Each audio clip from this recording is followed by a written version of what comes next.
আসসালামু আলাইকুম সুপ্রিয় দর্শক, শুভেচ্ছা জানবেন। ইরানের আরেকটু ক্ষতি করার নতুন এক বুদ্ধি বের করেছেন মার্কিন প্রেসিডেন্ট ডোনাল্ড ট্রাম্প এবং এবারে তিনি যে উদ্যোগ নিতে যাচ্ছেন তাতে ইরান আরেকটু ক্ষেপে যাবে, একটু বেকায়দায় পড়বে তো বটেই। কি সেই বুদ্ধি ডোনাল্ড ট্রাম্প হঠাৎ করে বের করে নিয়ে আসলেন, তাই আলোচনা করব এই কন্টেন্টে।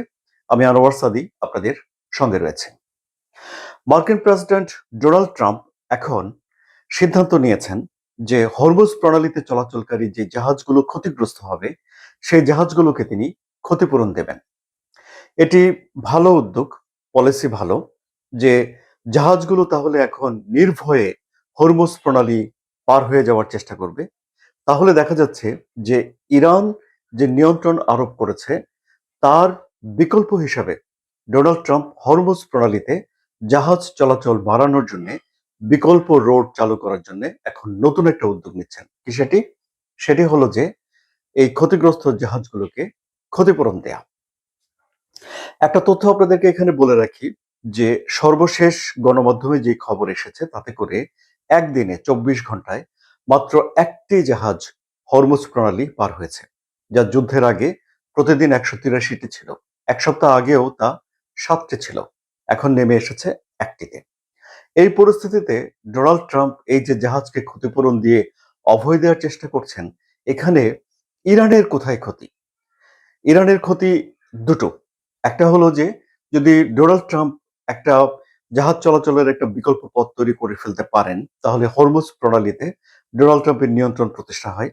তাহলে ইরান হরমুজ প্রণালী আটকে রেখে খুব একটা সুবিধা করতে পারবে না। এটা হলো একটা ক্ষতি। আর দ্বিতীয় ক্ষতি হলো ডোনাল্ড ট্রাম্প যে ক্ষতিপূরণ দেবেন সেই টাকাটা ইরানের ওই যে জব্দ করা টাকা রয়েছে বিভিন্ন ব্যাংকে, সেখান থেকে দিয়ে দিবেন।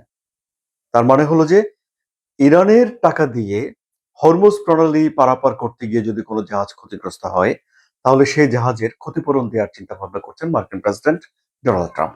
এবং এই কথাটি তিনি সামাজিক যোগাযোগ মাধ্যম সোশ্যাল ট্রুথে লিখেছেন। তার মানে দেখা যাচ্ছে যে ইরানের যে জব্দ হওয়া টাকা রয়েছে 10,000 কোটি ডলার বা 120 বিলিয়ন ডলারও হতে পারে বলে অনেকে বলছেন, এর এক্সাক্ট ফিগারটা পরিষ্কারভাবে জানা যায় না, বিভিন্ন জায়গাতে বিভিন্ন অঙ্কের কথা লেখা হয়।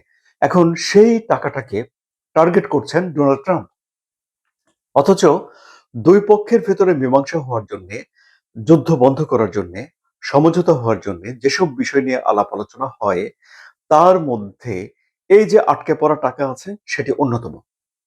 এই টাকার ছাড় ইরানের আলোচক দলের যে প্রধান, তাদের স্পিকার বাকের কালিবাফ, তিনি সবসময় বলে এসেছেন যে আগে টাকা ছাড় করো, নইলে কোনো আলোচনা নয়। অর্থাৎ এই টাকাটা ইরান ফেরত পেতে চায়। এখন ডোনাল্ড ট্রাম্প এর আগেও একবার তিনি বলেছিলেন যে কিছু টাকা ছাড় দেয়া হবে, সেই টাকা দিয়ে ইরান যুক্তরাষ্ট্রের কৃষকদের কাছ থেকে সয়াবিন কিনবে, খাদ্যপণ্য কিনবে। অর্থাৎ টাকা ছাড় হবে কিন্তু সেটি ঘুরিয়ে পেঁচিয়ে চলে যাবে হলো যুক্তরাষ্ট্রের হাতে, বিনিময়ে যুক্তরাষ্ট্র কিছু শস্য ইরানিদের কাছে পাঠাবে। বলার অপেক্ষা রাখে না যে সেই শর্তটা ইরান মানেনি, প্রত্যাখ্যান করেছে।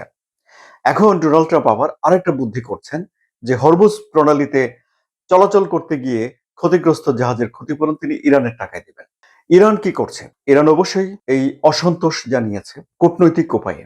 ইরানের পররাষ্ট্রমন্ত্রী আব্বাস আরাকচিও সামাজিক যোগাযোগ মাধ্যম এক্স হ্যান্ডেলে একটা বার্তা দিয়েছেন, যে বার্তায় তিনি বলেছেন যে এটা একটা বিপজ্জনক নজির হবে যদি অন্য কোনো একটা দেশের টাকা এভাবে হাতিয়ে নেওয়া হয় বা এভাবে ব্যবহার করা হয়। তিনি বলছেন যদি পৃথিবীতে এটা চালু হয়ে যায় যে একটা দেশের টাকা জব্দ করে তার নিজের মতো করে খরচ করে ফেলবে, তাহলে এটি একটা বিশৃঙ্খলা বিশ্বজুড়ে তৈরি করবে। সুতরাং ক্ষতিপূরণ দেওয়ার নামে ইরানের টাকা যদি মার্কিন প্রেসিডেন্ট ডোনাল্ড ট্রাম্প নিয়ে যান, তার আগাম একটা প্রতিবাদ ইরানের তরফ থেকে করে রাখা হয়েছে, এটি আমরা দেখতে পাচ্ছি। সো এই যে উদ্যোগ, এই উদ্যোগ আসলে যুদ্ধ বন্ধ করার জন্য সহায়ক নয়, বরং যুদ্ধটাকে উস্কে দেওয়ার জন্য এক ধরনের উদ্যোগ। এখন মার্কিন প্রেসিডেন্ট ডোনাল্ড ট্রাম্প সত্যি সত্যি এটি বাস্তবায়ন করবেন কিনা তা নিয়ে যথেষ্ট সন্দেহ রয়েছে। কারণ বিশ্লেষকরা বলেন যে ডোনাল্ড ট্রাম্পকে আসলে ঠিক প্রেডিক্ট করা যায় না যে তিনি কি করতে যাচ্ছেন। এমনও হতে পারে যে তিনি এই কথাটি বলে একটা চাপ দিয়েছেন, আবার এমনও হতে পারে যে তিনি সত্যি সত্যি এটি বাস্তবায়ন করে ফেলতে পারেন। যতক্ষণ পর্যন্ত না এটি বাস্তবায়ন করা হচ্ছে ততক্ষণ পর্যন্ত এটি একটা দেখার বিষয় হয়ে রইল। আবার ধরুন ইরানের এই যে টাকাগুলো জব্দ করে রাখা হয়েছে, সেটি চাইলেই যুক্তরাষ্ট্র নিয়ে খরচ করে ফেলতে পারে কিনা, এর আইনগত দিকগুলো রয়েছে, যুক্তরাষ্ট্রের কংগ্রেস কি বলবে, এসব অনেক হিসাব নিকাশ পরিকল্পনা সেগুলো রয়েছে। 1979 সালে যখন ইসলামী বিপ্লব হয়, এরপরে ইরানের বিপ্লবীরা যুক্তরাষ্ট্রের এই যে দূতাবাসে তাদের 52 জন নাগরিককে 444 দিন জিম্মি করে রেখেছিল। তখন প্রথম যুক্তরাষ্ট্র ইরানের অর্থ জব্দ করেছিল। এরপরে তো পারমাণবিক কর্মসূচি কেন চালিয়ে যাচ্ছে ইরান, কেন পারমাণবিক কর্মসূচি বন্ধ করছে না, এরকম নানান কারণে নিষেধাজ্ঞা আরোপ করা হয়েছে এবং নিষেধাজ্ঞার আওতায় বিশ্বের বিভিন্ন দেশে ইরানের বিপুল পরিমাণ ডলার এখন জব্দ হয়ে রয়েছে, যে ডলার থেকে ডোনাল্ড ট্রাম্প ক্ষতিপূরণ দেওয়ার কথা বলছেন।